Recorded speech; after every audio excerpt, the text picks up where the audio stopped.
Health insurance নিয়ে জানতে personal finance specialist এবং কর্পোরেট ট্রেনার মল্লার মজুমদারের দ্বারস্থ হয়েছি আজ। অনেক প্রশ্ন করেছি আপনাদের হয়ে। স্বাস্থ্য বীমা কি অপ্রয়োজনীয় না আবশ্যক? ইন্স্যুরেন্স কেনার আগে কোন ব্যাপারগুলো ভালো করে যাচাই করে নিতে ভুলবেন না? কোন ফাঁকে একদমই পড়া যাবে না? স্বল্প আয়ী নাগরিকরা মাসে যাদের আয় 10,000-এর নিচে কিভাবে স্বল্প সঞ্চয়ের সাথে সুবিধা নিতে পারেন হেলথ ইন্স্যুরেন্সেরও? এরকম বহু প্রশ্ন নিয়ে আজকের আউট অফ সিলেবাসের লং ফর্ম ভিডিও স্বাস্থ্য বীমা নিয়ে হেলথ অ্যাওয়ারনেস। অনেকে বলেন পেশেন্টকে অন্ধকারে রেখে একাধিক বীমা কোম্পানি নাকি নিজেদের গোষ্ঠী তৈরি করে সিদ্ধান্ত নিচ্ছেন কোন হাসপাতালে পেশেন্ট চিকিৎসা করাবেন। নাম দেওয়া হয়েছে নেটওয়ার্ক হসপিটাল। শোনা যায় আপনি অসুস্থ হওয়ার অনেক বছর আগেই নাকি তারা সেই হাসপাতালের সাথে চুক্তি করে আপনার অজান্তেই অসুখের জন্য সর্বোচ্চ খরচ ধার্য করে রেখেছেন। প্রত্যেকে আমরা মানুষ হিসাবে আলাদা, অসুখও আলাদা। আমার আর আমার বন্ধুর গলব্লাডারের প্রবলেমের অ্যান্টিবায়োটিক আলাদা হতেই পারে, অথচ খরচ একই। অনেকের প্রশ্ন, বিমার অদৃশ্য অঙ্গুলি হেলনে পেশেন্টের চিকিৎসার খরচ নিয়ন্ত্রিত হচ্ছে কি? প্রশ্ন করলে বিমা কোম্পানি, হাসপাতাল, ডাক্তার কেউই ঝেড়ে কাশতে চান না।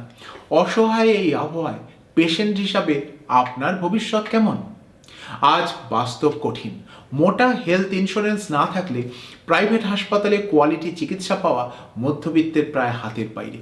তাই ভালোবাসার চেনা এজেন্টকে বাড়িতে ডেকে আপ্যায়ন করে নিয়ম করে প্রিমিয়াম দিয়ে যাই বছরের পর বছর। 10 বছর প্রিমিয়াম দেওয়ার পরে জীবনে যে 2-3টে দিনে বিমা থেকে প্রতিদান পাওয়া দরকার হয়, তখন অনেকেই আক্ষেপ করেন নিয়মের ফাঁকে ইন্স্যুরেন্সের ক্লেইম নাকচ হয়ে যাচ্ছে, অথবা 10 লাখ টাকার পলিসি রাতারাতি হয়ে যাচ্ছে চৈত্র সেলের বিজ্ঞাপনের মতো আপ টু 10 লাখ। দুর্বল শরীরে হাসপাতালের ছুটির দিন যখন বাড়ি ফেরার জন্য আপনি মরিয়া, তখন সন্ধ্যা 6টায় জানতে পারলেন যে বিমা 10 লাখের হলেও 30,000-এর বেশি কোম্পানি 1 টাকাও দেবে না। কোনো ডাক্তারেরই ইন্স্যুরেন্স নিয়ে পড়াশোনা করা থাকে না, আমারও নেই। তাই চাই মল্লার বাবুর মতো এক্সপার্টদের। আর হ্যাঁ, আপনি সরকারি হাসপাতাল, কেন্দ্রীয় বা রাজ্য সরকারি স্বাস্থ্য প্রকল্পে চিকিৎসা করালে এই ভিডিও আপনার জন্য নয়। ওয়েলকাম, সময় নিয়ে আমাদের সাথে এসে আপনার খানিকটা নলেজ আমাদের সাথে শেয়ার করে নেওয়ার জন্য, which will be so helpful I think আমাদের পেশেন্টদের জন্য এবং সামগ্রিকভাবে যেখানে আমরা খুব আটকে যাই। যদিও আমরা প্রায়শই ইউজ করি হেলথ ইন্স্যুরেন্স, হেলথ বিমা, স্বাস্থ্য বিমা যেটাকে বলা হয়, কিন্তু ব্যাপারটা হচ্ছে যে এই নিয়ে সচেতনতা সত্যি কথা খুব কম। মানে আমারও বিমা আছে, আপনারও বিমা আছে, ইন্স্যুরেন্স সবারই আছে, একদম কিন্তু আছে। ব্যাপারটা হচ্ছে যে অনেক সময় আমরা দেখি কাজের সময় যতদিন প্রিমিয়াম দিয়ে যাচ্ছি ততদিন তো ভালো, কিন্তু কাজের সময় যখন তার কাছ থেকে প্রতিদান পাওয়ার কথা, তখন ঠিক প্ল্যান মতো ব্যাপারগুলো যায় না। তো সেই ব্যাপারেই আপনি তো এই নিয়ে এক্সপার্ট, আপনার কাছ থেকে কিছু জেনে নেব যে কিভাবে এই ব্যাপারগুলো সমাধান করা সম্ভব। কারণ এইটা ঠিক আমারও কাপ অফ টি নয়, কারণ আমি মেডিকেল সায়েন্স যতটা পেরেছি শিখেছি, বিমার সাথে কিভাবে ওঠা বসা করতে হয় আমার জানা নেই। এবং বেশিরভাগ ডাক্তারেরই তাই, আমরা ঠেকে শিখছি, যেটা অসম্পূর্ণ, কিন্তু পেশেন্টদের তো অন্তত ভালো করে জানা দরকার। তো মল্লারবাবু, যেটা যেটা একটা মৌলিক প্রশ্ন, যে আজকালকার আধুনিক চিকিৎসা জগতে বীমা কি অপ্রয়োজনীয় না অবশ্যম্ভাবী, অত্যাবশ্যকীয়, যদি বলেন?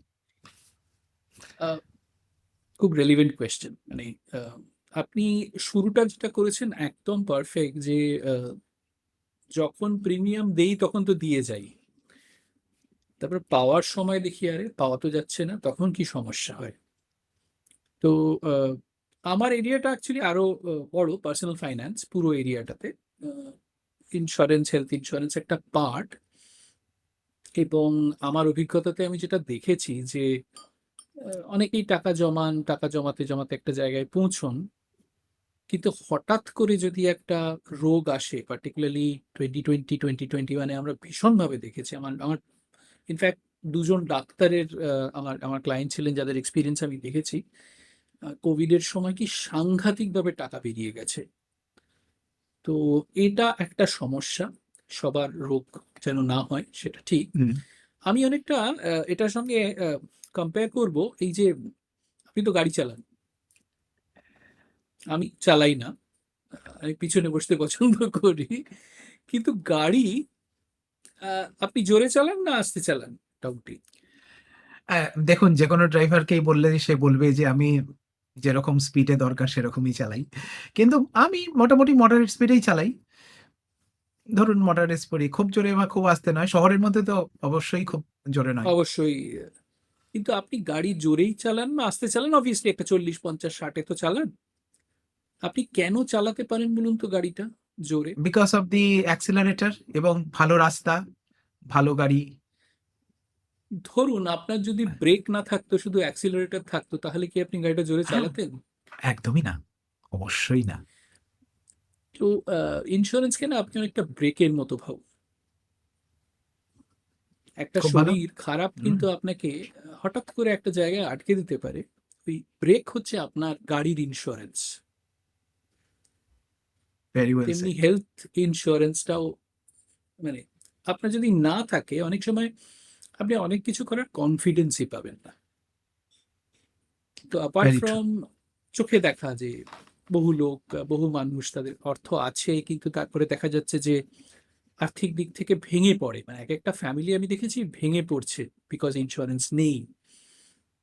তো আমাদের, মানে আমার বাবাকেও আমি শুনেছি, মাকেও শুনেছি, না না এই সব খরচা করে কোনো লাভ হয় না এটা বলেন।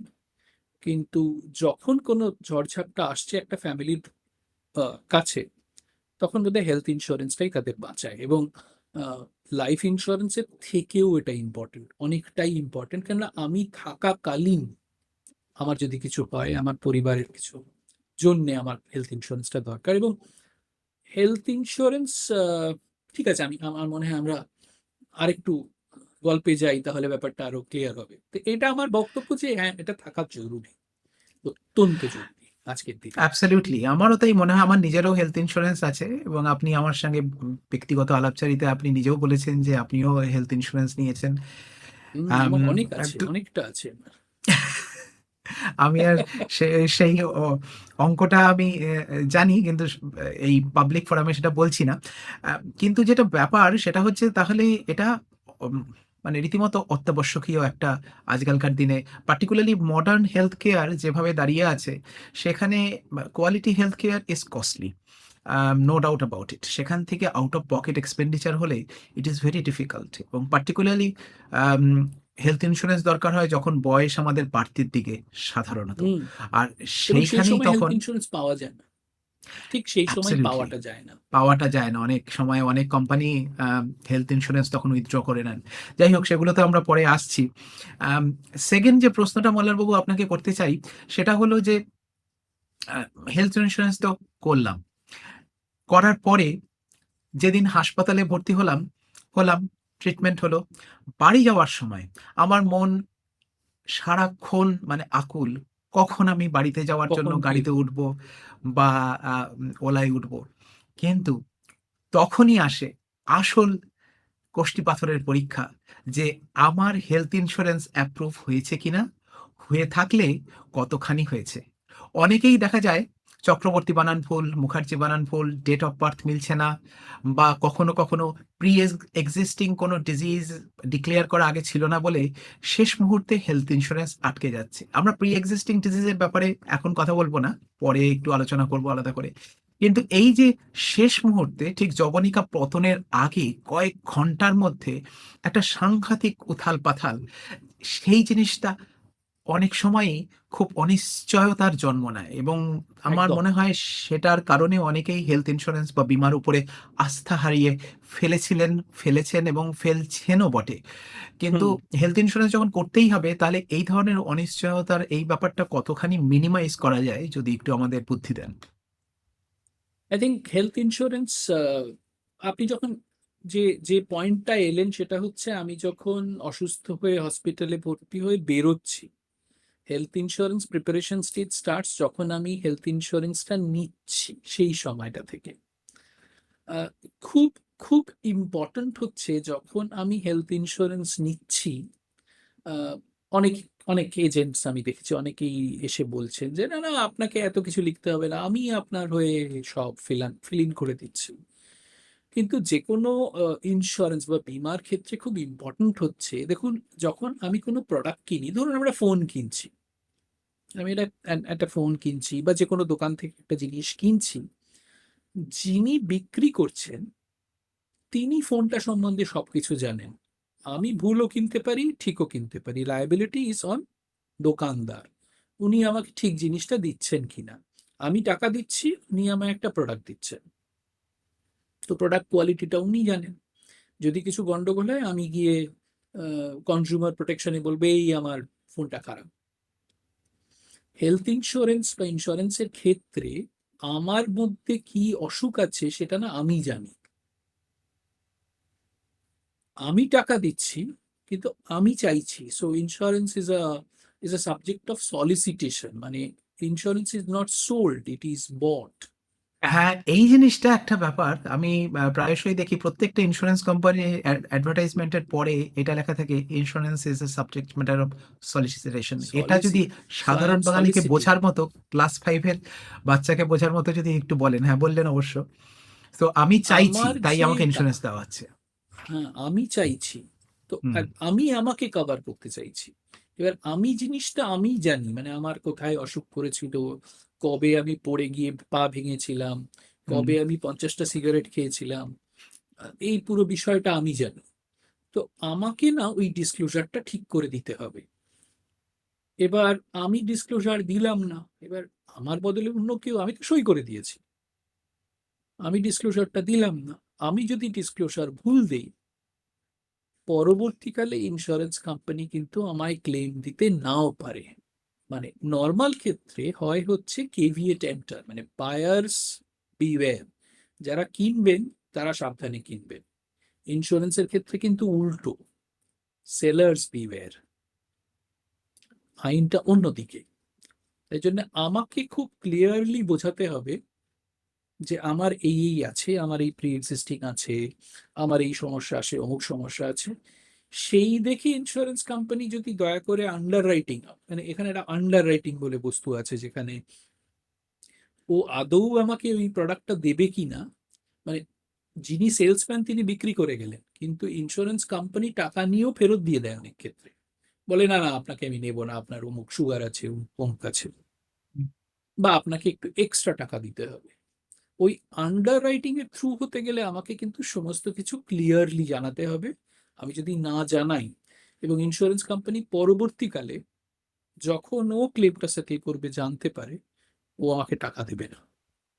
বুঝতে পারলাম। তাহলে যখন আমরা ইন্স্যুরেন্স নিচ্ছি, তখন খুব সতর্কভাবে নেওয়া উচিত। এবং প্রত্যেকটা সাধারণত ইনফরমেশন দেয়। হ্যাঁ, যথেষ্ট ইনফরমেশনের চালাচালি হওয়া দরকার সবার পক্ষে। যিনি দিচ্ছেন ইন্স্যুরেন্সটা আর যিনি পেশেন্ট হিসেবে নিচ্ছেন, হবু পেশেন্ট হিসেবে নিচ্ছেন, দুজনেরই একটা দায়িত্ববোধ থাকে যে ব্যাপারটা পুরোপুরি বুঝে নেওয়ার, স্মল প্রিন্টগুলো পড়ে নেওয়ার। আর আরেকটা জিনিস যেটা হয় অনেক সময়, ধরুন আমার ক্ষেত্রে অনেক সময় হয়, যেমন ইন্স্যুরেন্স এজেন্ট যারা, মানে তাদের প্রতি সম্পূর্ণ সম্মান রেখেই বলছি, তারা না আমাদের একদম। অনেক সময় খুব কাছের মানুষ। তারা হয়তো আমার মামার ছেলে বা আমার পিসেমশাই। তারা বাড়িতে এসে চা খেয়ে আমরা দুজনে সই করে একটা সুন্দর ইন্স্যুরেন্স চলে এলো আমার কাছে। আমরা কিন্তু ইন্স্যুরেন্সটা সবসময় ইন্স্যুরেন্সের কথাগুলো, তার ক্লজ সেই ভেবে নিই না। আমার ওই পিসেমশাইয়ের উপর কিরকম ভক্তি বা বিশ্বাস, তার উপরে নিই। কিন্তু বাস্তবটা আরো কঠিন, তাই তো? আপনার কথা শুনেই যেটা বোঝা গেল। ভাবুন না, আপনি একটা প্রোডাক্ট কিনছেন, যে প্রোডাক্টটায় আপনি হয়তো পেমেন্ট করছেন 10 টাকা, ইন্স্যুরেন্স কোম্পানি আপনাকে কভার করছে কিন্তু 500 টাকার। ট্রু। এবং আপনি এমন একটা জিনিস কিনছেন যেটা পরবর্তীকালে আপনার লাইফ, আপনার শরীর এবং আপনার পারিবারিক স্বাস্থ্যটাকেও ঠিক রাখবে। সেটাকে যদি আমি এত খেলাচ্ছলে করি, এটা বোধহয় ঠিক নয়। মানে যথেষ্ট বুঝে শুনে জিনিসটা নেওয়া উচিত। অ্যাবসলিউটলি, সচেতনতাটা খুব ইম্পর্ট্যান্ট। আরেকটা জিনিসও আমার মনে হয়, আমি নিজে ডাক্তার হিসাবে ইন্স্যুরেন্সের বাইরে গিয়ে বলছি, কখনো কখনো আমরা ক্লিনিকে পেশেন্ট দেখি। সেখানে হয়তো পেশেন্ট এসে আমাকে বললেন তার নাম হাসি দাস, তারপরে দেখা গেল তার নাম খুশি দাস, বা তারপরে দেখা গেল যে তার হাসিও নয়, খুশিও নয়, সম্পূর্ণ একটা, খুশিও। হয়তো তার নাম বিপ্লবী দাস। হ্যাঁ। কিন্তু সেটা তার আধার কার্ডে লেখা আছে। হুম। তো এই করতে গিয়ে অনেক সময় আমাদেরও নিজে খুব অসুবিধা হয়, মানে নামের বানান এবং ডেট অফ বার্থ, ঠিকানা, ফোন নাম্বার, এগুলো যে আজকালকার দিনে মানে পেশেন্টদের হুম একটা আইডি হুম প্রুফ, এইটাও একটা হুম সচেতনতা দরকার প্রত্যেকটা জায়গায়। এই বিষয়টা নিয়ে আগে তো আমরা এত ভাবতামও না, মানে ইনফ্যাক্ট আমাদেরও পুরোনো নাম টাম দেখলে দেখা যাবে কিছু চেঞ্জ হয়ে আছে, কিন্তু এখন অবভিয়াসলি এখনকার যুগে উই শুড বি এক্সট্রিমলি কশাস কি কোথায় কি নাম বলছি, কত এজ বলছি। এবং আহ, এই বলতে বলতে আমার খুব ইন্টারেস্টিং মজার জিনিস মনে পড়লো যে অনেকেই বলেন যে এখন যদি আমি 30টা সিগারেট খাই না বলে নিয়ে নিই, নন স্মোকার হয়ে নিয়ে নিই, তাতে কি অসুবিধা আছে, কে জানবে, ইন্স্যুরেন্স কোম্পানি থোড়ি জানবে। এখানে ওনারা ভুলে যান, যেখানে ওনারা ভুলে যান যেটা, সেটা হচ্ছে যখন ইন্স্যুরেন্স কোম্পানির এজেন্টকে বললাম, সে তো ঠিক আছে বলে আন্ডার রাইটারও নিয়ে নিল, কিন্তু আমার যখন ডাক্তারবাবুর সঙ্গে সামনে বসবো, আমি কি তাকেও মিথ্যে কথা বলবো? বলবো না তো। ওয়েল, এবার তিনি তো ওটা নোট করছেন, এবার প্রেসক্রিপশনটা তো ওর কাছে যাচ্ছে, ও তো ওটাকে সিস্টেমে ফেলে চেক করছে। একদম মানে এটা একটা সত্যি সত্যি একটা প্যান্ডোরাস বক্স। এই প্রসঙ্গে একদম। আমাদের থার্ড কোয়েশ্চেনে আমরা চলে যাই, যেটা হলো যে আমরা যখন ইন্স্যুরেন্স কোম্পানির কাছে ইন্স্যুরেন্স কিনছি, তখন প্রিমিয়াম নির্ভর করে অনেকগুলো তথ্যের উপরে, আমার বয়স কত, আমার মেডিকেল হিস্ট্রি বা সমস্ত কিছু নিয়ে। এবার সেখানে অনেক সময় দেখা যায়, সব এজেন্ট হয়তো এরকম নয়, কিন্তু প্রলোভন থাকে যে এক্সিস্টিং অসুখগুলো না দেখানোর জন্য। তাতে কি হয়, আমার আপফ্রন্ট প্রিমিয়ামটা কম পড়ে। কিন্তু কমে যায়। আমি যখন ডাক্তারের কাছে যাচ্ছি, এবার আমি আমাকে ডাক্তারের চেয়ারে বসিয়ে, আমার ডাক্তার, আমি যেহেতু নিজে ডাক্তার, ডাক্তারের চেয়ারে বসিয়ে ধরুন এরকম একজন পেশেন্টকে দেখছি, যার হয়তো ধরুন কথার কথা অ্যাবনর্মাল ইউট্রাইন ব্লিডিং হলো, কারণ এই জিনিসটার সাথে ডায়াবেটিসের একটা ভালো সম্পর্ক আছে। অ্যাবনর্মাল ইউট্রাইন ব্লিডিং হলো, সেই পেশেন্টের যদি ডায়াবেটিস 40-এর পরে, 40 বছরের পরে, কারণ 40 বছরের আগে ঠিক হুম, কোমরবিডিটিসের ব্যাপারটা অ্যাবনর্মাল ইউট্রাইন ব্লিডিং এর ক্ষেত্রে আসে না। ধরুন অ্যাবনর্মাল ব্লিডিং হলো, মহিলাদের অ্যাবনর্মাল পিরিয়ড হলো, তাদের 40 বছরের পরে যদি এরকম সমস্যা হয় এবং তাদের যদি ডায়াবেটিস থাকে এবং ব্লাড প্রেশার থাকে, তাহলে তার যা ট্রিটমেন্ট, কারোর যদি ডায়াবেটিস এবং ব্লাড প্রেশার না থাকে, তাহলে হুম, সেই অ্যাবনর্মাল ব্লিডিং এর ট্রিটমেন্ট আকাশ পাতাল তফাৎ। এক এবার ডাক্তার হিসাবে কিন্তু আমাকে সবসময় শেখানো হয়েছে, বলা হয়েছে, এবং নিজের প্র্যাকটিসেও আমি সেটা সবসময় আমি এতদিন পর্যন্ত মেনটেন করে এসেছি, যে আমরা কখনো মিথ্যে কথা লিখব না। কোনো জিনিস যদি পেশেন্ট আমাদের বলেন যে না, এই জিনিসটা আমার গোপনীয়তার সূত্রে আপনি বলতে পারবেন না, সেটা ডক্টর পেশেন্ট রিলেশনশিপ, কিন্তু তাহলেও সেটা অনেক সময় অন্য ব্যাপারে হয়, যেমন ধরুন কারোর হয়তো মানে উইদাউট বিং জাজমেন্টাল, হয়তো বিয়ের আগে কোনো বাচ্চা ছিল বা এই সমস্ত ব্যাপার, সেই সমস্ত জিনিসপত্রগুলো সম্পূর্ণ আলাদা, পেশেন্টের রাইট সে ধরনের কনফিডেন্সিয়ালিটি ডাক্তারের কাছে এক্সপেক্ট করা। কিন্তু রিগার্ডিং ডায়াবেটিস, ব্লাড প্রেশার এবং সেই জিনিসপত্রগুলো কতদিন ধরে আছে, সেটা কিন্তু আমার প্রেসক্রিপশনে লেখাই থাকছে। এবং মজার ব্যাপার, আপনার সঙ্গে কথা বলতে বলতে যেটা হলো, একবার এক ইন্স্যুরেন্স কোম্পানিরই বড় কর্তাকে আমি দেখেছিলাম, তার একজন পেশেন্টের ব্যাপারে, নাম-টাম বলছি না। কিন্তু উনি কিন্তু আমাকে পয়েন্ট ব্ল্যাঙ্ক বলেছিলেন যে, "আপনি এটা জানুন কিন্তু লিখবেন না।" হুম, অবভিয়াসলি তার সঙ্গে আমার কনসালটেশনটা খুব সুখকর অবস্থায় শেষ হয়নি, এবং আমি ওনার কাছে ক্ষমা চেয়ে নিই যে আমার পক্ষে এই পেশেন্টকে দেখা সম্ভব হবে না। তার কারণ জেনে শুনে তো পেশেন্ট এই ব্যাপারে মিথ্যে লেখার কথা নয়, এবং পার্টিকুলারলি আমি যদি মিথ্যে লিখি, পেশেন্টের কিন্তু ক্ষতি হওয়ার সম্ভাবনা, এবং হিপোক্রেটিক ওথে আমাদের বলা হয়েছে ডু নো হার্ম, আমরা উপকার করতে পারিও নাও পারি, বাট অ্যাটলিস্ট হার্ম যাতে না হয় সেই ব্যাপারটা আমাদের দেখতে হবে। সুতরাং প্রথমে এই কোমরবিডিটিস গুলো না বলে কম প্রিমিয়াম দিলে পরে, মানে এটা তো দেখা যাচ্ছে রীতিমতো আপনার সঙ্গে কথা বলে, মানে একটা রীতিমতো একটা সংকটের মতো ব্যাপার, এবং আল্টিমেটলি এটা অলমোস্ট অ্যান ইন্স্যুরেন্স, যে আমার ইন্স্যুরেন্সটা আল্টিমেটলি কোম্পানি অ্যাপ্রুভ করবে না, কারণ ডাক্তার হিসেবে যখন হাসপাতালে যখন নোট আছে, সব নোট ইন্স্যুরেন্স কোম্পানির কাছে যাচ্ছে, সে ব্লাড প্রেশারের ওষুধ খাচ্ছে, ডায়াবেটিসের ওষুধ খাচ্ছে, মানে সত্যিটা কত দূর লুকানো যাবে? লুকানো তো সম্ভব নয়। সুতরাং ইন্স্যুরেন্স কোম্পানিকেও আমার মনে হয় মানুষজন অনেক এক্সপ্লয়েট করেছে, এবং তার জন্য আজকালকার দিনে ইন্স্যুরেন্স কোম্পানিগুলো they have become so strict. আমরা পরে নিশ্চয়ই শুনবো সম্পূর্ণ অন্য দিকটা কি হয়। কিন্তু আম, এখানে আপনার জাস্ট আমি একটু ইন্টারজেক্ট করি, একটু ইন্টারজেক্ট করি। অবশ্যই। আপনি যে কথাগুলো বললেন সেগুলো অনেক সিরিয়াস, মানে অনেক বেশি এথিক্যাল জায়গা থেকে বললেন। হুম। কিন্তু ধরুন আমি সিগারেট খাই, আমি বললাম না আমি সিগারেট খাই। হুম। So it's a very simple thing. কিন্তু ডাক্তারবাবুর সামনে আমি বললাম না, না আমি দিনে 5টা সিগারেট খাই। কত বছর খাচ্ছেন? 10 বছর খাচ্ছেন। এটা সিম্পল। আমি যে ইন্স্যুরেন্স নিয়েছি যেটা 10 বছর আগে নিয়েছি, সেখানে যে আমি ওটা বলিনি, আমার মাথা থেকেই তো সেটা বেরিয়ে গেছে। সেটাও দ্যাট হতে পারে। Simple thing goes, that simple thing goes. এবং অ্যাবসলিউটলি। সেটা ক্লেম রিজেকশন করার একটা জায়গা। হুম। আরেকটা হচ্ছে যে ইন্স্যুরেন্স ভাবলেই আমরা ভাবি কিছু ফাইন্যান্সের লোক বসে আছে, কিছু সেলস লোক বসে আছে, তা নয়। ইন্স্যুরেন্স আন্ডাররাইট যারা করে তারা যথেষ্ট মেডিকেল টার্মিনোলজির সঙ্গে তো শিক্ষিত। তাছাড়া যারা অ্যাসেস করে, মানে ক্লেম যখন হয়, there is a team which is assessing those claims. তার মধ্যে ডাক্তারও আছে। তারা তো আপনার ওই টার্মিনোলজি গুলো বুঝতে পারছে, যেগুলো হয়তো আমরা লেম্যান কিছু বুঝতেই পারছি না। এবার সেই টার্মিনোলজির মধ্যেও হয়তো আপনি হয়তো কিছু একটা আটকাতে বলেছেন, না এটা বলছি না, কিন্তু তার পেছনে টানতে টানতে তো মানে অবভিয়াসলি সাপ্লাই চেনের মতো কিছু না কিছু একটা বেরিয়ে যাবে। So I should be extremely transparent when taking an insurance, মানে কোথাও কোনো বলতা থাকতে পারে না। অ্যাবসলিউটলি, মানে এই জিনিসটা আমাদের পুরোপুরি একটা সেক্রেট বা পবিত্র একটা কন্ট্রাক্ট হিসেবে দেখা উচিত। শুধু কেনার সময় নয়, প্রত্যেক বছর যখন রিনিউ করছি তখন যদি কিছু চেঞ্জ হয়, উই শুড ডিক্লেয়ার দ্যাট। এই প্রসঙ্গে একটা জিনিস মনে পড়ছে, একটা হালকা ছলে আমি জানি না ব্যাপারটা কতখানি বাস্তব হয়, আপনি অনেক ভালো বলতে পারবেন। আমেরিকার কিছু সোপ হয় যেগুলো সিরিয়াল আর কি, তার মধ্যে একটা আমি দেখেছিলাম যে একজনের একটা ক্লাস অ্যাকশন লসুট, সেটা একটা বিশাল অঙ্কের একটা টাকার ব্যাপার ছিল, এবং সেখানে সে ডিক্লেয়ার করেছিল তার যে ক্লেমটা দ্যাট ইজ লেজিটিমেট, হয়তো বাচ্চা ইনভ্যালিড ছিল, এই সমস্ত ব্যাপার কিছু একটা, কিন্তু তার যে ক্লেমটা কিছু একটা ইনভ্যালিড ছিল, এবং he didn't declare that he use to smoke. এবার they found a smoking picture of that person from Facebook or social media, and they immediately cancel that claim. So আমাদের মানে সত্যি কথা বলার একটা অভ্যাস থাকা উচিত আমার মনে হয়।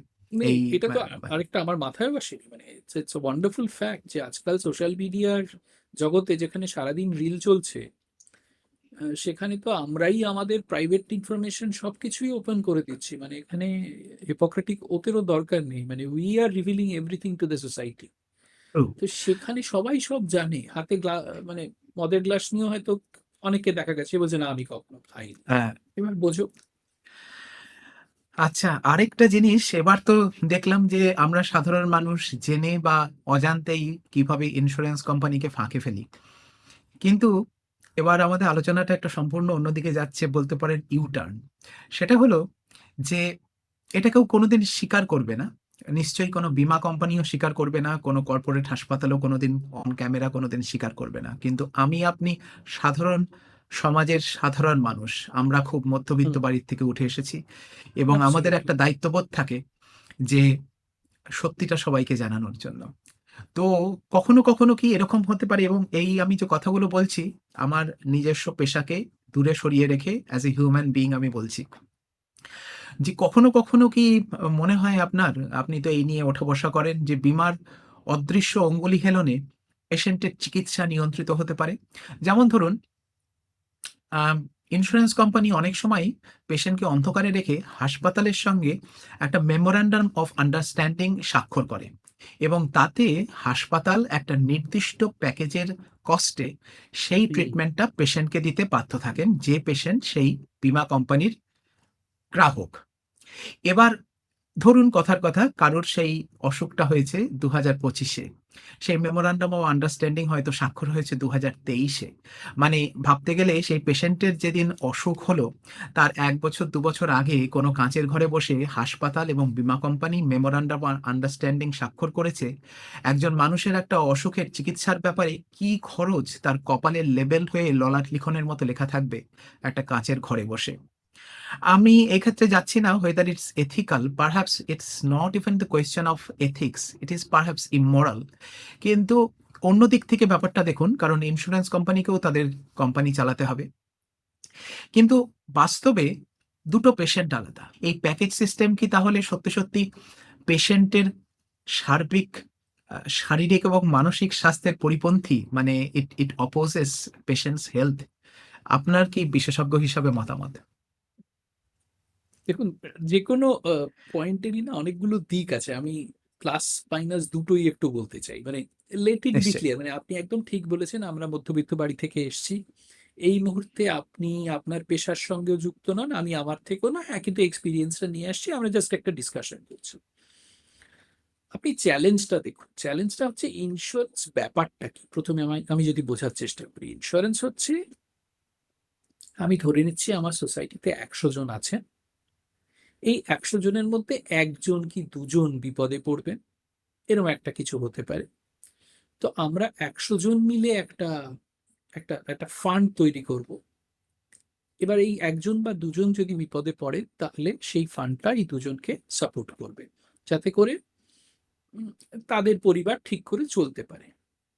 It's a case of luck, কে বিপদে পড়ছেন কে পড়ছেন না। এটা হচ্ছে প্রবাবিলিটির দিক থেকে, মানে এটা এসেনশিয়ালি প্রবাবিলিস্টিক একটা মডেল তৈরি করে এইভাবে তৈরি হয়। যে কোনো ইন্স্যুরেন্সই তাই সেইভাবেই তৈরি হয়ে স্ট্রাকচার হয়ে আছে। এবার এখানে কোম্পানি ঢুকেছে। আমরা যদি 100 জন মিলে বা 1000 জন মিলে নিজেরাও একটা ইন্স্যুরেন্স করতে চাই, করতে পারতাম, কিন্তু সেখানে রেগুলেশন থাকতো না, সেখানে কে কার টাকা ম্যানেজ করতো সেটা থাকতো না, এইসব একটা ইস্যু আছে।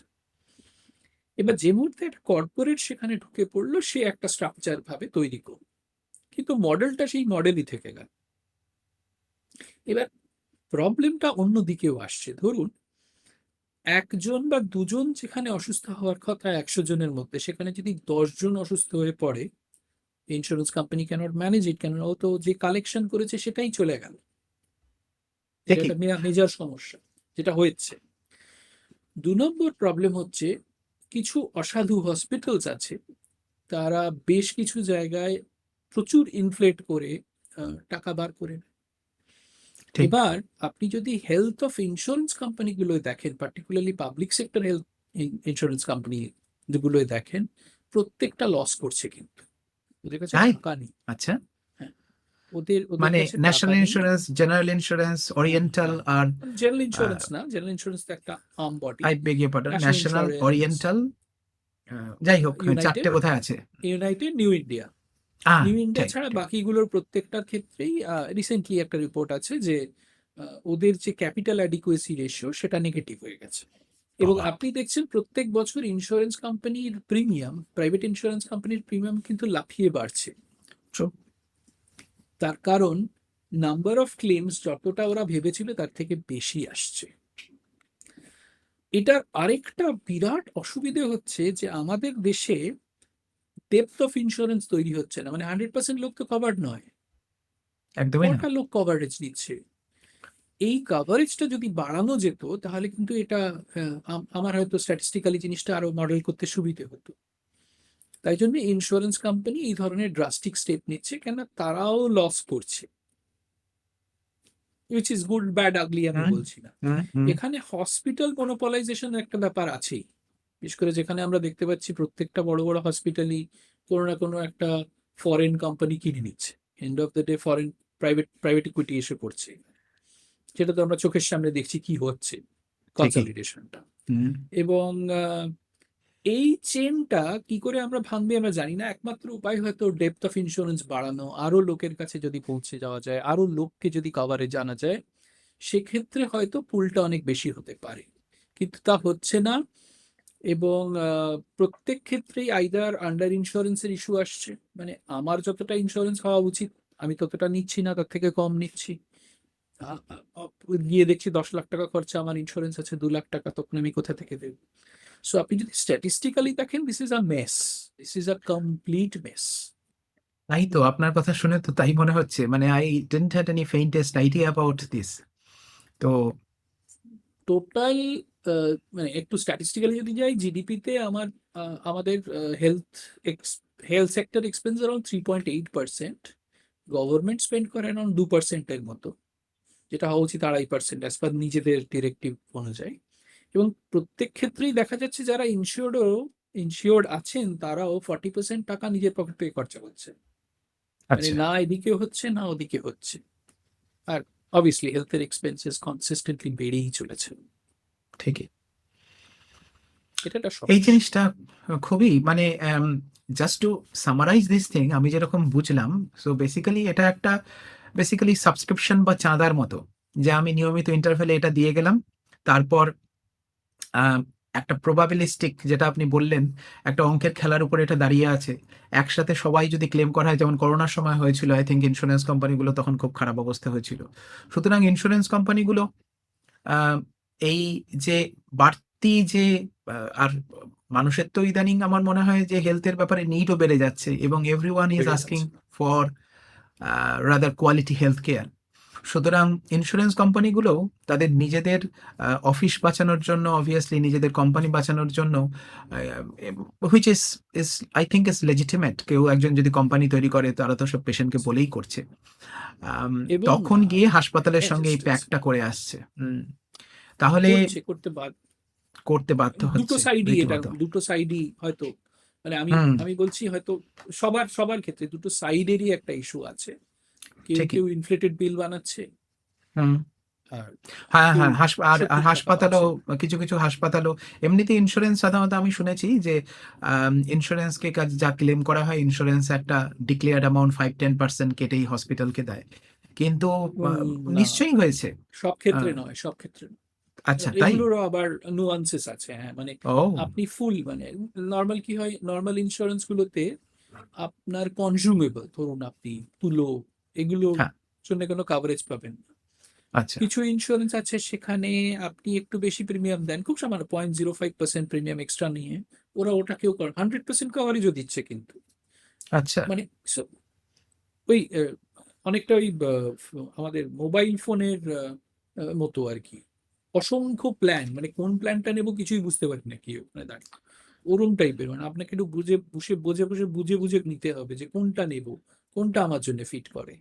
আমার যেটা ব্যক্তিগতভাবে মনে হয়, যেটা বলছিলাম, যে ধরুন আমি একটা মিউচুয়াল ফান্ড কিনবো এবং আমি ফাইন্যান্সের ব্যাপারে জানি না, অথবা ধরুন কথার কথা আমি একটা ওষুধ কিনবো, সেরকম ভাবে জানি না, তো কাউকে জিজ্ঞাসা করে কিনবো। আমার মনে হয় ইন্স্যুরেন্সটাও আহ, এই ঠিক এইরকম ভাবেই আমার মনে হয় একটা কারোর সাথে কনসাল্ট করে, একজন প্রফেশনাল মানুষের সাথে কনসাল্ট করে তারপর কেনা উচিত, যে ওর মধ্যে স্মল প্রিন্টস কি আছে, বা এই রকম কিছু হতে পারে কিনা, যে আম, আমার ধরুন অ্যাঞ্জিওগ্রাফির খরচ হয়তো ধরে দেওয়া হয়েছে ফর XYZ রুপিস, এবং তার মধ্যে হয়তো অভিজ্ঞ ডাক্তারের বদলে যদি একটু জুনিয়র ডাক্তাররা নিশ্চয়ই শিখবেন, কিন্তু জুনিয়র ডাক্তারকে দিয়ে করানো হয়, তাহলে হাসপাতালেরও খরচ একটু কম হয়, হুম, ওদের কম। লভ্যাংশ বেশি হয়। এই ব্যাপারগুলো কি কোনো সত্যি সত্যি কোনো অ্যাডভাইসারি কাউকে পাওয়া যায়, মানে অ্যাডভাইস দেওয়ার মতো, যার কাছ থেকে তারা জানবেন? অবশ্যই এটা খুব একটা ইভলভিং প্যারামিটার, এবং সবসময় আজকে যেটা অ্যাডভাইস নিচ্ছি সেটা কালকে সত্যি নাও হতে পারে, কিন্তু তবুও। এক্স্যাক্টলি। এটা একটু আমি এখানে একটু স্ট্রেচ করে দিই, একটা হচ্ছে যে শিওর। আমরা এতক্ষণ যা ডিসকাশন করেছি প্রত্যেকটাই হচ্ছে হেলথ ইন্স্যুরেন্স নিয়ে, অথচ একটা জিনিস আমরা খেয়াল করছি না যে আপনি যেহেতু বললেন ক্রিটিক্যাল কেয়ারের কথা, ক্রিটিক্যাল কেয়ার যদি আমার হয়, মানে ধরুন আমার একটা কোনো মেজর অপারেশন হলো, মেজর সার্জারি হলো, শুধু তো হসপিটালের খরচায় ওটা থেমে থাকে না, না।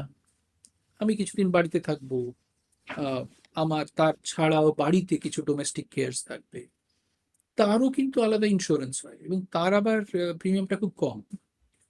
আচ্ছা। সো দেয়ার আর মানে হেলথ ইজ অনলি, মানে সবাই জানেন হেলথে হসপিটালে গেলাম ইন্স্যুরেন্স, তা না, অনেক রকমের ভ্যারাইটি আছে। বা আমার পা ভেঙে গেল, আমি বাড়িতে রইলাম, আমার চিকিৎসা হসপিটালে হলো, তখন কি হবে? So there is an accident insurance. তো ও। আপনি ঠিক বলেছেন, অ্যাডভাইজার আছেন কি আছেন না, আছেন হুম। অ্যাডভাইজাররা আছেন। আহ, যারা এজেন্ট তারা অবভিয়াসলি তাদের নিজস্ব প্রোডাক্টস নিশ্চয়ই তারা ভালো বোঝেন, ইনফ্যাক্ট আমারটাও একজন এজেন্ট করে, and আমি দেখেছি তিনি যথেষ্ট অভিজ্ঞ, আমি যে কোনো হুম। জিনিস জিজ্ঞেস করলে আমাকে বলে দেন, মানে আমারটাও কিন্তু আউটসোর্স করা রয়েছে। আর এক ধরনের ইন্স্যুরেন্স ব্রোকার্স বলে এদের, এরা আছে, এরা হুম। আবার যেটা করে, এরা সমস্ত রকম ইন্স্যুরেন্স কোম্পানির সঙ্গে কাজ করে। আচ্ছা। তো একটা মানে একটা কোম্পানির হয়তো 10টা প্রোডাক্ট, অন্য কোম্পানির হয়তো 20টা প্রোডাক্ট, ও সব কটা প্রোডাক্ট হচ্ছে। সো এরকম ধরনের স্পেশালাইজ লোকও আছেন, কিন্তু আমি যখন একটা জেনেরিক ছোট হেলথ ইন্স্যুরেন্স নিচ্ছি 10 লাখ 15 লাখ টাকার, আমার পক্ষে তো সব ওই লেভেলে গিয়ে তাকে ফি দিয়ে নেওয়া সম্ভব না। আমার মনে হয় কিছুটা নিজেকে বুঝে নেওয়াই দরকার। মানে যিনি আপনাকে বসে পুরো জিনিসটা ধরে, ধরে এক্সপ্লেন করে আপনার যত রকম মানে আমাকে একটু 360 ডিগ্রি ভেবে কি হতে পারে না হতে পারে জিজ্ঞেস করে উত্তর দিতে পারছেন, that person can be a safe person. আর আজকাল অনেকেই গিয়ে অ্যাপে নিয়ে ফেলছেন। আমি অ্যাপ আছে অ্যাপে? চট করে নিয়ে নিলাম। আচ্ছা। হ্যাঁ, অ্যাপেও ইন্স্যুরেন্স হয়ে যাচ্ছে। চট করে একটা অ্যাপে গেলাম, কিনে ফেললাম। মানে এই ওভার দ্য কাউন্টার প্রোডাক্টের মতো। আ ওই ক্লেমের সময় কি হবে আমি জানি না। তারপরে হ্যাঁ, এটা তো খুব বিপজ্জনক বলে আমার ব্যক্তিগতভাবে অন্তত মনে হচ্ছে। অ্যাপে দ্যাট তো ক্যান বি ট্রাবল। হ্যাঁ, হ্যাঁ, এখন তো সবই কুইক হতেই পারে, কুইক ফিক্স হতেই পারে। অনেক কিছু শিখলাম মল্লারবাবু আপনার কাছে কথা শুনে। আমাদের last but not the least আরেকটা জিনিসে আমি যাই যে আমরা আ সেরকমভাবে দেখতে গেলে মোটামুটি আম মধ্যবিত্ত ফ্যামিলির বা আ যেটা একটা থাকে সবারই একটা আইডিয়া থাকে যে আমাদের হেলথ ইন্সুরেন্স নিতে হবে। কিন্তু একটা বড়সড় সমাজের একটা বড়সড় অংশ তারা স্বল্প আয়ী। মানে আরো কম হুম, যাদের নিম্ন মধ্যবিত্ত বলুন বা হয়তো তারও নিচে। যাদের ধরুন মানে আমি এই কথা বললে হয়তো অনেকেই আ অপছন্দ করবেন আমাকে। বা মাসে ধরুন আ ৮, ৯, ১০,০০০ টাকা অনেকেই পান সেটা। হতেই পারে, ধরুন হতেই আমার পারে। বাড়িতে যিনি রান্না করতে আসেন, এইরকম ধরনের মানুষজন কিন্তু তাদেরও কিন্তু হেলথের প্রয়োজন আছে এবং তাদের সঙ্গে আমি খুব কাছে থেকে ওঠা বসা করি। তাদের বাড়িতেও যাই মাঝে, মাঝে। আমি দেখি তাদের কিন্তু হেলথের ব্যাপারে তারা যথেষ্ট সচেতন। এবং আমরা আজকে মাথা ব্যথা হলে ডাক্তারের কাছে যাই না। কিন্তু তারা কিন্তু অনেক সময় একটু জ্বর সর্দি হলেই আ পাড়ার ডাক্তারের কাছে গিয়ে অন্তত দেখিয়ে আসেন। হয়তো তারা প্যারাসিটামলই পান, কিন্তু তবু তারা যান। সুতরাং এই ধরনের মানুষগুলো কিন্তু আস্তে, আস্তে এই যে সংখ্যাটা তাদের ছেলেমেয়েরা, নাতি-নাতনিরা ভালো স্কুলে পড়ছে, পড়াশোনা শিখছে। তাদের একটা আকাঙ্খা হচ্ছে যে হ্যাঁ, একটু ভালো জায়গা থেকে ভালোভাবে ট্রিটমেন্ট করাবো।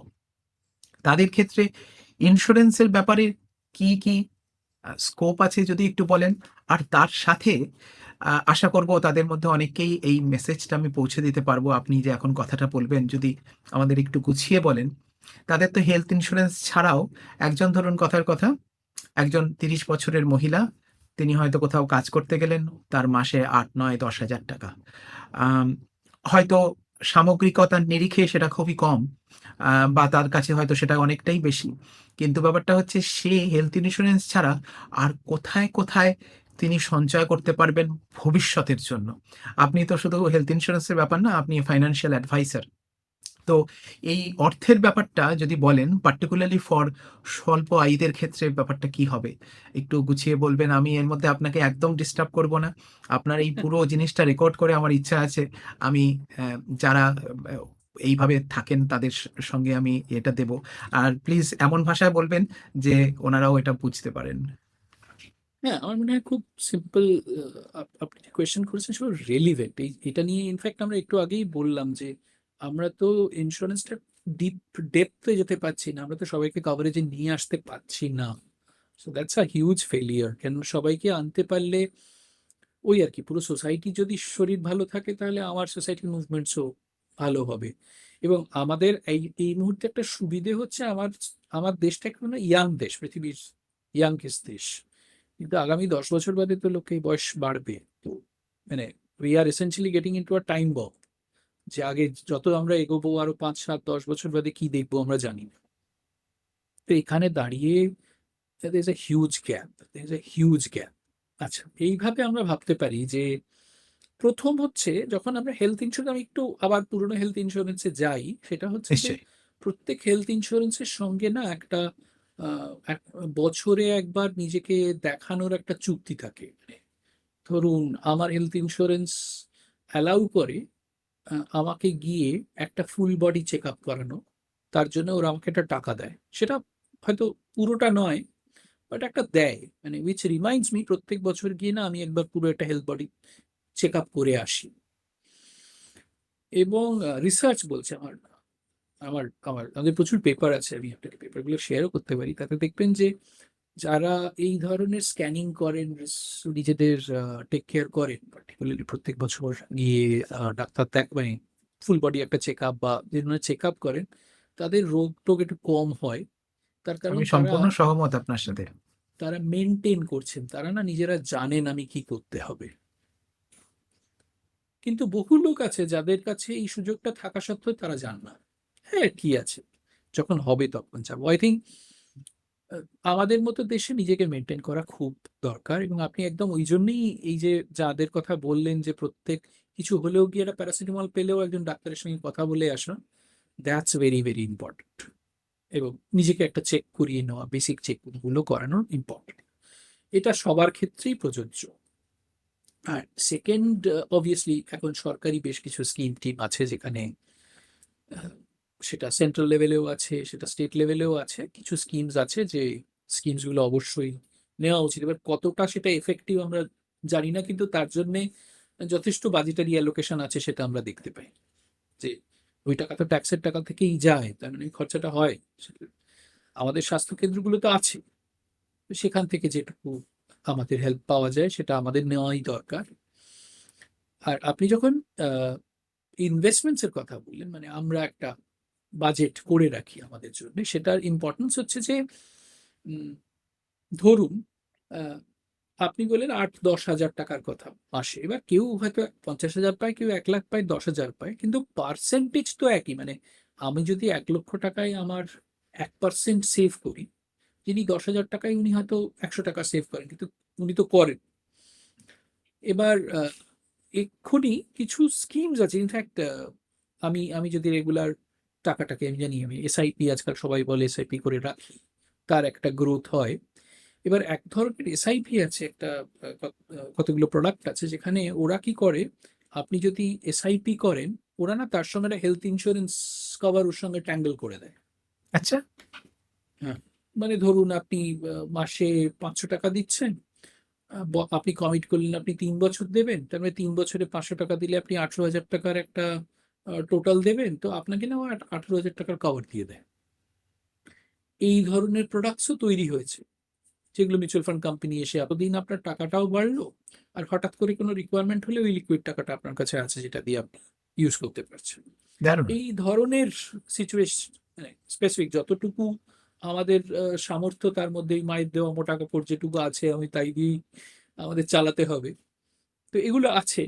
And ভবিষ্যতে ডেফিনেটলি যেটা আমারই এক পরিচিত বন্ধু ওরা ট্রাই করছে, আমি জানি না ওটা কিভাবে সব সম্ভব হবে, সেটা হচ্ছে একটা এআই বেসড অ্যাপ্লিকেশন, যেখানে ফোনের মাধ্যমে আপনি বেসিক, হয়তো আমি ফোনে বললাম যে আমার পেট ব্যথা হচ্ছে, তো ওরা একটা বেসিক আপনাকে স্ট্রাকচার দিয়ে দেবে, এইটা করুন এটা করুন।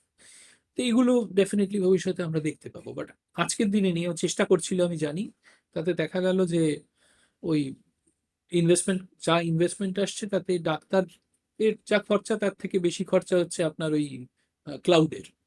এখনো পর্যন্ত ফিজিবল হলো না, ফিজিবল হয়। তো এই ধরনের প্রোডাক্টসই আছে আজকের দিনে হুম। দাঁড়িয়ে।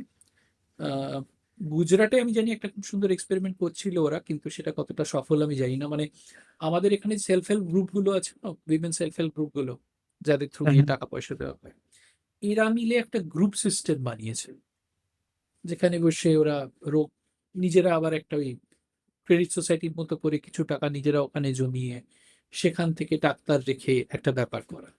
সো হোপফুলি ভবিষ্যতে আমরা ওইগুলো নিয়ে চিন্তা ভাবনা করবো, যদি এরভাবে কিছু বানাতে পারি সেটা করবো। হুম। হ্যাঁ, খুবই ভালো। আমি কি খুব থ্যাংক ইউ। সোজা করে বলতে পারলাম কি? না, না, নিশ্চয়ই এটা একটা খুবই একটা বড় ব্যাপার। আর এটা তো আরেকটা ব্যাপার, কারণ আজকালকার দিনে অনেকেই সিপে অন্তত, যেমন ধরুন কারোর বাড়িতে কেউ আছেন, আমারই এক পরিচিত, আমার কলিগ, তার বাড়িতে একজন ভদ্রমহিলা প্রায় 20-25 বছর ধরে ছিলেন। তো তার সেই বহুকাল আগে সিপ করে এমন অবস্থা হয়েছে, মানে সেটা সত্যি একটা ঈশ্বরী অবস্থায় পৌঁছে গেছে। মানে ডিলেড রিওয়ার্ডস, মানে দেরি করে যে পুরস্কারগুলো পাওয়া ডিলেড যায় সেইগুলো। গ্র্যাটিফিকেশন। হ্যাঁ, ডিলাইট গ্র্যাটিফিকেশন, এই জিনিসটা একটা সাংঘাতিক শেখার ওই এবং কালচার সিপের করার। সঙ্গে যে আমি কম্পেয়ারটা বললাম, সিপের সঙ্গে যদি ওই ইন্স্যুরেন্সটাকে আপনি অ্যাড করে দিতে পারেন, হেলথ ইন্স্যুরেন্স, যেটা ওরা আবার এখান থেকে এনেছে, I think that's a very good structure to work on. Excellent, thank you. আপনার মূল্যবান সময়ের জন্য অনেক অনেক ধন্যবাদ। আমরা আজকে এখানেই শেষ করছি। তো অনেক ধন্যবাদ। আচ্ছা মানববাবু, আমি আপাতত রেকর্ডিংটা বন্ধ করছি, বাট উইল কিপ অন মানুষ, থ্যাংক ইউ ভেরি মাচ। আপনার সঙ্গে কথা বলতে আমার এমনি খুব ভালো লাগে, এমনি গেলেও তো আড্ডাই হয়, বহুদিন দেখা হয়নি সামনাসামনি, কিন্তু সবাই যাক, ভালো ভিডিওতে কথা থেকে হলো। দেখা হোক, সেটা হ্যাঁ নিশ্চয়ই, হ্যাঁ সেটাই।